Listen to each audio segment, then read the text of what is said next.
कहानी तालाब किनारे दो बहुओं का घर। गांव के किनारे एक पुराना कच्चा घर था जिसके सामने एक बड़ा सा तालाब चमकता रहता था। उस घर में दो भाई अपने अपने परिवार के साथ रहते थे।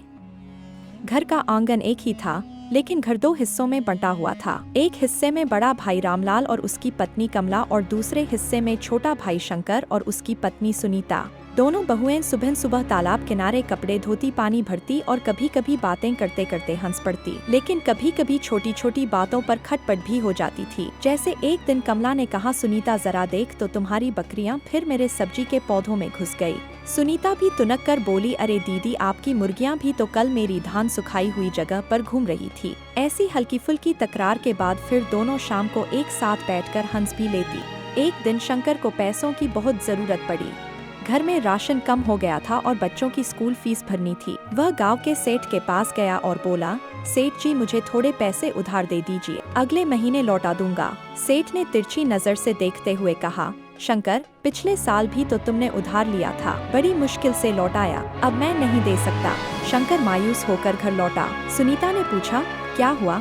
शंकर ने सिर झुकाकर कहा, सेठ ने मना कर दिया। सुनीता ने थोड़ी देर सोचा, फिर बोली, क्यों ना हम तालाब किनारे एक चाय नाश्ते का ठेला लगा लें, वहाँ से होकर रोज गांव वाले और मजदूर जाते हैं। शंकर को बात जम गई। अगले ही दिन दोनों ने पुराने लकड़ी के पटरे से ठेला तैयार किया। कमला भाभी ने भी मदद की। यह लो, बेंच रख लो, ग्राहक बैठेंगे तो अच्छा लगेगा। पहले दिन शंकर ने सिर्फ 10 कप चाय बनाई। दोपहर तक सब बिक गई। शाम को थोड़े पकोड़े भी बनाए और तालाब किनारे ठंडी हवा में ग्राहक बैठकर खाते पीते रहे। धीरे धीरे ठेले पर भीड़ बढ़ने लगी। खेत से लौटते किसान, स्कूल से आते बच्चे, तालाब में नहाने वाले लड़के सब यहीं रुकते। शंकर और सुनीता सुबह से शाम तक मेहनत करते। कमला को भी अच्छा लगा। अब दोनों परिवार के बीच रिश्ते और अच्छे हो गए। पहले जो छोटी मोटी तकरार होती थी, अब वह भी कम हो गई। एक दिन गांव के वही सेठ ठेले पर आए और बोले, वाह शंकर, तुम्हारा ठेला तो अच्छा चल रहा है। शंकर ने मुस्कुराकर जवाब दिया, सेठ जी, जब कोई मना कर देता है तो खुद मेहनत का रास्ता ढूंढना पड़ता है। कुछ ही महीनों में शंकर ने इतना कमा लिया कि बच्चों की फीस भर दी, घर के लिए राशन खरीद लिया और थोड़ी बचत भी कर ली। तालाब किनारे का वह ठेला अब पूरे गाँव की पसंद बन गया था। मोरल, मुसीबत में हार मत मानो। मेहनत और परिवार का साथ हो तो छोटे से ठेले से भी खुशहाल जिंदगी बनाई जा सकती है।